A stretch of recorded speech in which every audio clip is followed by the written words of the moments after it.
នៅថ្ងៃទី31ខែសីហាឆ្នាំ2025នេះក្រមយុវជនសង្គមថ្មីបានអនុវត្តគម្រោងជីវៈបណ្ដុះបណ្ដាលមួយស្ដីពីផលប៉ះពាល់អំពីការប្រើប្រាស់ទូរស័ព្ទនិងជំរុញការអានដល់កុមារទៅកាន់ក្រុមគោលដៅនៅសហគមន៍លពីងឃុំតាចេះស្រុកកំពង់ត្រឡាចខេត្តកំពង់ឆ្នាំងដោយបានសម្លឹងឃើញពីបញ្ហាទាក់ទងនឹងការប្រើប្រាស់ទូរស័ព្ទរបស់កុមាររួមផ្សំជាមួយនឹងការមានផ្នត់គំនិតចង់លើកកម្ពស់ការអាននៅកម្ពុជាទៀតនោះបានធ្វើឲ្យក្រុមយុវជនយើងមានឆន្ទៈមោះមុតក្នុងការបង្កើតវគ្គបណ្ដុះបណ្ដាលនេះឡើងដោយមិនស្ទាក់ស្ទើរនោះទេគោលបំណងសំខាន់របស់វគ្គបណ្ដុះបណ្ដាលនេះគឺចង់ឲ្យកុមារបានយល់ដឹងពីផលប៉ះពាល់ដែលកើតចេញពីការប្រើប្រាស់ទូរស័ព្ទហើយចាប់ផ្ដើមកាត់បន្ថយការប្រើប្រាស់ទូរស័ព្ទមកធ្វើសកម្មភាពផ្សេងៗមានលេងកីឡាជួយការងារផ្ទះនិងងាកមកផ្ដោតលើការអានដើម្បីទទួលបានចំណេះដឹងសម្រាប់ការអភិវឌ្ឍខ្លួនឯងឲ្យមានភាពល្អប្រសើរបន្ថែមពីនោះវគ្គបណ្ដុះបណ្ដាលនេះក៏មានបំណងបញ្ជ្រាបឲ្យអាណាព្យាបាលរបស់កុមារបានយល់ដឹងពីសារៈប្រយោជន៍និងផលប៉ះពាល់នៃការប្រើប្រាស់ទូរស័ព្ទព្រមទាំងជំរុញឲ្យពួកគាត់ធ្វើជាគំរូនិងដាស់តឿនកូនចៅឲ្យមានទម្លាប់អានសៀវភៅដើម្បីភាពរីកចម្រើននៅក្នុងជីវិតរស់នៅជាលទ្ធផលក្រុមរបស់ពួកយើងបានទទួលការចុះឈ្មោះសរុបចំនួន40នាក់ស្រី21នាក់ដែលបានចូលរួមក្នុងវគ្គបណ្ដុះបណ្ដាលមួយនេះតាមរយៈការប៉ាន់ស្មានប្រហែល 85% នៃអ្នកចូលរួមទាំងអស់បានយល់ដឹងកាន់តែច្បាស់អំពីផលប៉ះពាល់នៃការប្រើប្រាស់ទូរស័ព្ទជាងមុនចំណែកឯប្រហែល 60% បានបង្ហាញពីចេតនាចង់ផ្លាស់ប្ដូរទម្លាប់ប្រើប្រាស់ទូរស័ព្ទរបស់ខ្លួននិងគ្រួសារដើម្បីបញ្ជាក់ពីលទ្ធផលទាំងនេះយើងសូមដកស្រង់មតិយោបល់ចេញពីក្រដាស់វាយតម្លៃរបស់កុមារីស្រីច័ន្ទ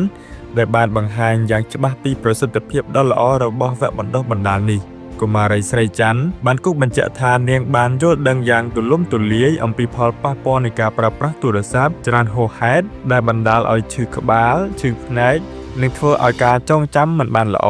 ស្រីច័ន្ទបានបដិញ្ញាចិត្តយ៉ាងមោះមុតក្នុងការកាត់បន្ថយការប្រើប្រាស់ទូរស័ព្ទហើយយកពេលវេលាជំនួសដោយសកម្មភាពដែលមានប្រយោជន៍ដូចជាការធ្វើកិច្ចការផ្ទះការសិក្សារៀនសូត្រការអានសៀវភៅនិងការលេងកីឡាស្រីច័ន្ទបានបន្ថែមទៀតថាការអានសៀវភៅមិនត្រឹមតែជួយអភិវឌ្ឍខ្លួនឯងនោះទេតែថែមទាំងអាចជួយគ្រួសារនិងរួមចំណែកឲ្យសង្គមជាតិទាំងមូលមានការរីកចម្រើនទៀតផងមតិយោបល់ពីអ្នកចូលរួមម្នាក់ទៀតគឺអ្នកស្រីអ៊ុំសុភីដែលមានអាយុ46ឆ្នាំជាប្រធានសហគមន៍លពីងបានលើកឡើងថាទូរស័ព្ទនេះមិនថាតែកុមារទេដែលទទួលរងផលអវិជ្ជមានសូម្បីតែមនុស្សចាស់នេះក៏ទទួលរងផលជាប់ពីទូរស័ព្ទដែរពេលខ្លះវាក៏បានធ្វើឲ្យរយកឈឺក្បាលគិតអ្វីមិនចេញបន្ទាប់ពីបានមើលទូរស័ព្ទរួចអ្នកស្រីអ៊ុំសុភីបានបន្ថែមថាទូរស័ព្ទជាអាវុធមុខពីរបើយើងប្រើប្រាស់ក្នុងគោលបំណងត្រឹមត្រូវដូចជាការតាមដានព័ត៌មានទំនាក់ទំនងគ្នាជាពិសេសចំពោះការរៀនសូត្រនោះវានឹងផ្ដល់ប្រយោជន៍ជាច្រើនតែប្រសិនបើយើងប្រើប្រាស់ក្នុងគោលបំណងមិនត្រឹមត្រូវទូរស័ព្ទនឹងផ្ដល់ផលប៉ះពាល់ច្រើនសរុបមកនៅក្នុងយុគសម័យ Digital នេះការប្រើប្រាស់ទូរស័ព្ទឆ្លាតវៃហួសកម្រិតកំពុងក្លាយជាកង្វល់ដ៏ធំមួយសម្រាប់សុខភាពនិងការអភិវឌ្ឍរបស់កុមារជាពិសេសនៅពេលដែលទិន្នន័យបង្ហាញថាកុមារកាន់តែច្រើនឡើងមានសិទ្ធិចូលប្រើឧបករណ៍ទាំងនេះលទ្ធផលអវិជ្ជមានរួមមានការរំខានដល់ការអភិវឌ្ឍខួរក្បាលការថយចុះការផ្ដោតអារម្មណ៍និងការបាត់បង់ឱកាសក្នុងការចូលរួមសកម្មភាពសង្គមបញ្ហានេះកាន់តែធ្ងន់ធ្ងរដោយសារកង្វះការយល់ដឹងពីសំណាក់អាណាព្យាបាលដូច្នេះការអប់រំនិងការកំណត់ពេលវេលាប្រើប្រាស់ទូរស័ព្ទឲ្យបានត្រឹមត្រូវរួមជាមួយនឹងការលើកទឹកចិត្តឲ្យកុមារចូលរួមនៅក្នុងសកម្មភាពផ្សេងៗគឺជាគន្លឹះដ៏សំខាន់ដើម្បីការពារពួកគេពីហានិភ័យទាំងនេះ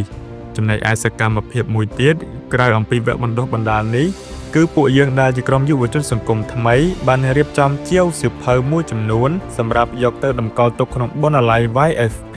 សម្រាប់ជាប្រយោជន៍និងដើម្បីជាចំណែកមួយនៅក្នុងការលើកកម្ពស់ការអានដល់យុវជន